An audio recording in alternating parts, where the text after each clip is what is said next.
আমগো মধ্যে আছে না রকেট নামাজি, আছে না? হ্যাঁ, রকেটের গতিতে নামাজ।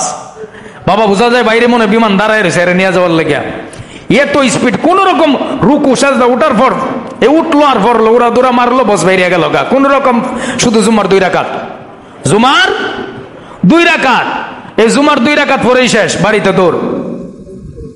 জুমার 2 রাকাত ফরজ পড়লে জুমার হক কি আদায় হয়ে যাবে? কথা বলেন না। জুমার 2 রাকাত ফরজ পড়লেই কি জুমার হক আদায় হয়ে যাবে? তো সুন্নতে মুআক্কাদা কাবলাল জুমা, ফরজের আগে 4 রাকাত, সুন্নতে মুআক্কাদা বাদাল জুমা, ফরজের পরে 4 রাকাত। এটা না পড়েই যে আপনি বাড়িতে দৌড় মারলেন, 4 রাকাত কাবলাল জুমা, 4 রাকাত বাদাল জুমা না পড়েই চলে গেলেন, তো আপনি সুন্নতে মুআক্কাদা ওয়াজিবের নিকটবর্তী, ওয়াজিবের সমান, যেটা বাধ্যতামূলক পড়তেই হবে, না পড়লে আপনার গুনাহগার হবেন, আপনি গুনাহগার হবেন। তা আপনি যে সুন্নতে মুআক্কাদা কাবলাল জুমা 4 রাকাত, শেষে 4 রাকাত বাদাল জুমা সুন্নতে মুআক্কাদা না পড়ে দৌড় মেরে চলে গেলেন, আপনার জুমার নামাজ আদায় হয়েছে? কথা বলেন, না আদায় হয়েছে? 3 প্রকার মানুষ জুমার মধ্যে আসে। কয় প্রকার মানুষ? 3 প্রকার। 3 নাম্বার প্রকারের পরিচয় দিচ্ছি এখন। 3 নাম্বার প্রকার মানুষ হলো, আল্লাহ রাসূল ফরমান যে যারা সারা সপ্তাহ জুলা খালি, সারা সপ্তাহ কি খালি? জুলা খালি, মানে ব্যাগ খালি, আমল নামা খালি। ওই 3 নাম্বার ব্যক্তি মসজিদে আসে শুক্রবার দিন জুমার নামাজ আদায় করার জন্য। আইসা কোন রকম জুমার নামাজ শেষ, ফরজ শেষ, দৌড় কি করে? দৌড় দেয় বাড়িতে। এই মানুষ হলো কয় নাম্বার? 3 নাম্বার। 3 প্রকারের মানুষ। মসজিদে আসলো, শুধু ফরজ শেষ, সে বাড়িতে চলে গেল।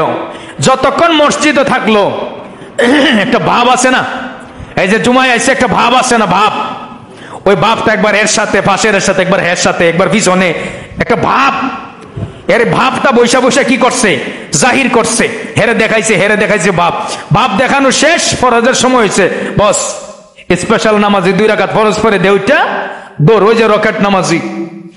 এখন সুন্নতে মুআক্কাদা কাবলাল জুমাও পড়ে নাই, সুন্নতে মুআক্কাদা 4 রাকাত শেষে বাদাল জুমাও পড়ে নাই, 2 রাকাত ফরজ পড়েই চলে গেছে। আমার নবী বলেন, এটা জুলা নিয়ে আইছে খালি, লইয়া গেছে ও খালি। এটা নিয়ে আইছে খালি, লইয়া গেছে কি? খালি। আমল নামার মধ্যে সওয়াবের কিছুই নাই, তবে গুনার পাল্লাটা একটু বাড়ি করে লইয়া গেছে। নাউজুবিল্লাহ কইতেন না? নেকের যে পাল্লা এটা হালকা করলো, আর গুনার পাল্লাটা কি করলো? বাড়ি করলো। যে কেমনে বাড়ি করলো? সুন্নত পড়ে নাই, সুন্নত ছেড়ে দিয়েছে, নবীকে কষ্ট দিয়েছে। কাকে কষ্ট দিয়েছে? নবীকে কষ্ট দিয়েছে। নবীকে কষ্ট দেওয়ার কারণে আল্লাহ কষ্ট পেয়েছেন, 1 নাম্বার। 2 নাম্বার, মসজিদে বৈশা দুনিয়াবি কথা বলা কি? কথা কয় না? নাও আপনাকে মনে হয় যে আরাম মনে হয়, মসজিদে দুনিয়াবি কথা বলা আরাম। আপনাদের হারাম কন্যা সবাই, মসজিদে বৈশা দুনিয়াবি কথা বলা আরাম না হারাম? জোরে বলেন, আরাম না হারাম? তো মসজিদে দুনিয়াবি কথা বলা যদি হারাম হয়, তাহলে আমরা এসে মসজিদ, দুনিয়ার যত গপ আছে সবকিছু মসজিদের ভিতরে বৈশা। একবার তো হারামের চিন্তা করিনি, কিন্তু আমরা রাস্তায় তো বলে বেড়াই আমরা হারাম খাই না। তো হারাম কাজ মসজিদে গিয়ে করেন কেমনে? হারাম খান না, মসজিদের ভিতরে গিয়ে হারাম কাজ করেন কিভাবে? বিবেক বাধা দেয় না? ওইটা তো আগে বাধা দেওয়ার কথা, যে আল্লাহর ঘরে আসে, আমার ঘরেও না, আমার বাপ দাদার ঘরেও না। এটা কার ঘর? কথা কয় না, কার ঘর? আপনারা যারা এটার ভূমি দিয়েছেন, ওয়াকফ করেছেন না? মসজিদের নামে কি করেছেন? ওয়াকফ করেছেন আল্লাহর নামে। তো ওয়াকফ করে দেওয়ার পরে আপনার আর কোনো অধিকার থাকে? আল্লাহর ঘরে বসে যদি আল্লাহর আইন আমরা লঙ্ঘন করি, আল্লাহর প্রিয় বান্দা নাকি অপ্রিয় বান্দা? আমরা যদি আল্লাহর ঘরে বসে আল্লাহর আইন লঙ্ঘন করি, দুনিয়াবি কথা মসজিদে বলা হারাম, আমরা যদি দুনিয়াবি কথা মসজিদে বলা আরাম মনে করে গল্প করতেই থাকি, আরেকজনের সমালোচনা করতেই থাকি, তাহলে আল্লাহর আইন কি লঙ্ঘন হলো কি হলো না? তো আল্লাহ কি আমাদেরকে সওয়াব দিবে না গুনাহ দিবে? আমাদের উপর খুশি না বেজার?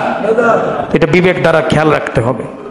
সুতরাং জুমার নামাজের 4 রাকাত ফরজ, 4 রাকাত সুন্নাত কাবলাল জুমা, শেষে 4 রাকাত সুন্নাত বাদাল জুমা। নামাজ না পড়ে গেলে যেমন জুমার নামাজ পরিপূর্ণ হয় না, তার জুলা খালি দেখা যায়, গুনার পাল্লা বেড়ে যায় এবং নেকির পাল্লা কমে যায়। সুতরাং মনে রাখতে হবে, ওই রকম রকেট 3 নাম্বার নামাজের দাম আল্লাহর কাছে নাই।